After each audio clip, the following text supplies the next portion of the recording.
Hey guys, and welcome to Dream Destinations. If you're new, welcome. If you're not, welcome back.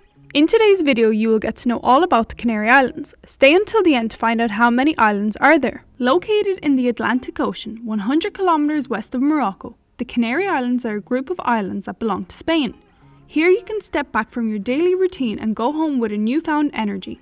These islands are known for being the sunshine centre of Europe and offer mild temperatures and a range of outstanding natural attractions. Taking a Canary Islands holiday is something that I recommend you do at least once in your lifetime. It's a very popular tourist destination in Spain thanks to its good weather throughout the year, its beaches, landscapes and the small villages. And as soon as you learn a little more about this place, you will realise that there are so many things to do in the Canary Islands. When planning a Canary Island vacation, you probably have so many questions, but the most important one is, which Canary Island is the best destination? It's quite difficult to choose just one. Each island has their own little charms and their beauty. It is also totally feasible to travel between the Canary Islands, since a short ferry ride can take you to any of the islands, so you can decide to visit several.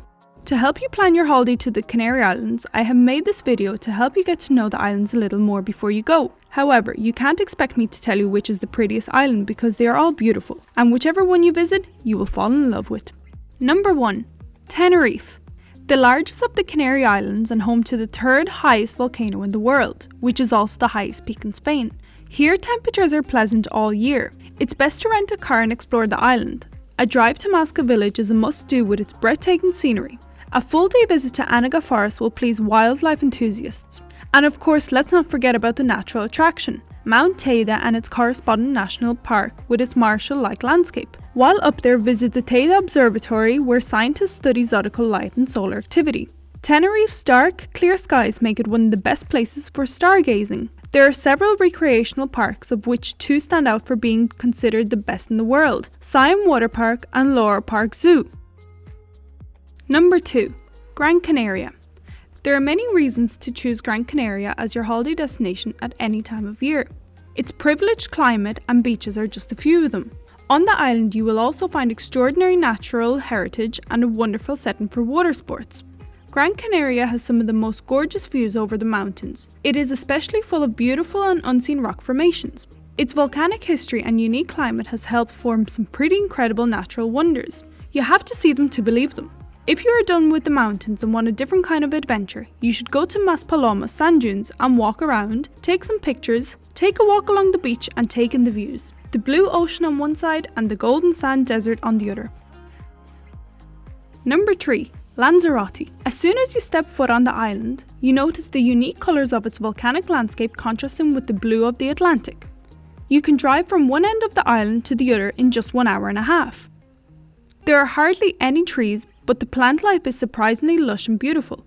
The villages are full of white little houses and the horizon is endless. More than 100 volcanoes shape the island's almost moon-like landscapes. One of the most impressive is the Timanfaya National Park, which is recognised by UNESCO. You can observe 25 craters or eat in one of the most original restaurants in the world, El Diablo, where the food is cooked using the natural heat of the earth.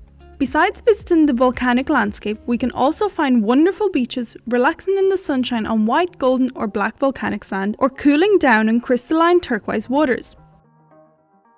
Number 4. Fuerteventura. It is known as the Canary Islands beach, with over 150 kilometers of white sand coastline to explore. Its beaches and dramatic volcanic landscapes mean that it's ideal holiday playground. Wind and wave sports people from all around the world appreciate the excellence of the island for surfing, windsurfing and kitesurfing because of its extraordinary climate, long days, perfect wind and wave condition and sun every day of the year. A must-see famous beach in Fuerteventura is the Popcorn Beach. The beach is full of marine algae called rhodoliths that looks almost exactly like popcorn. It has been washed ashore and all the beach is covered with small white popcorn pieces. Definitely stop at this place. You can only see something like this once in your lifetime.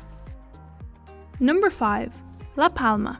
The island known as Isla Bonita, which means beautiful island, is the greenest island in the Canary Islands. From lush forests to steep cliffs hiding beaches of black sand, visitors will find the island endlessly surprising for its ecological treasure and exceptional scenery. Since the volcanic eruption on the 19th of September 2021, the Cumbre Vieja volcano destroyed more than 3,000 properties and hundreds of acres of farmland on the island. More than 7,000 people were forced to leave their homes unfortunately as the lava closed in. It was the longest ever eruption recorded on the Spanish island of La Palma. On Christmas Day, it had officially been declared over after 3 months of spewing ash and hot molten rock. Porres de Candelaria village is a tiny fisherman's village inside a huge 50-meter coastal cave. It is a very unique place in La Palma. Getting there is a challenging drive down a coastal cliff and then a short hike till you reach the village. Number 6. La Gomera. It is the second smallest of the Canary Islands, measuring barely 20 kilometres from the north to south. But don't be fooled by its size, as the Laurel Forest, the Guarani National Park, makes it one of the most beautiful Canary Islands. However, it isn't that touristy. Since the last airport built in the Canary Islands is here, flights to La Gomera aren't as frequent. In fact, most tourists come to La Gomera by ferry from Tenerife, one of the easiest ways to travel between the Canary Islands. The island is comprised of valleys and steep hills that rise dramatically from the sea. If you hang around the coastal areas, you will be blessed with sun for over 300 days a year. Drive 30 minutes into the centre of the island and you will find yourself inside a dense tropical rainforest wearing a rain jacket. Number 7. El Hierro. The least developed, second smallest and most southwestern of the Canary Islands, a paradise in the middle of the Atlantic Ocean, El Hierro is beloved by the responsibly minded travellers for its small-scale, largely family-run enterprise, undulating hillside dotted with wildflowers, and for being entirely self-sufficient with renewable energy. El Hierro is romantic, remote, and a heaven for hikers, kayakers, snorkelers, and surfers. The island is also more remarkable for what it doesn't have than for what it has, with a population of just 11,000 on a surface area half the size of Ibiza. Hierrenos will tell you proudly that their island has no hotel complexes, no buildings higher than 2 stories, no lifts, and only one set of traffic lights. Number 8. La Graciosa. It is a tiny island located 2 kilometers north of Lanzarote and is definitely worth a visit. It is a dreamy paradise island, the perfect destination for those who desire peace and quiet and enjoy nature in its purest state. With its white sand beaches and turquoise water, it has no asphalt roads or pollution. It is a treasure waiting to be discovered with just over 700 inhabitants. As it is a small flat island, you can explore it easily by walking or cycling the 4 routes that cross it. One of the biggest attractions in La Graciosa is the beaches, which are impressive for their wild beauty and contrasting scenery, with calm waters perfect for snorkeling and others where the waves are larger and require caution when swimming. It is the only Canary Islands without an airport, so you can only get there by ferry from Lanzarote. Thanks for watching until the end. I really hope you enjoyed it and that it will help you plan your next trip to the Canary Islands. Also, don't forget to like, share and comment.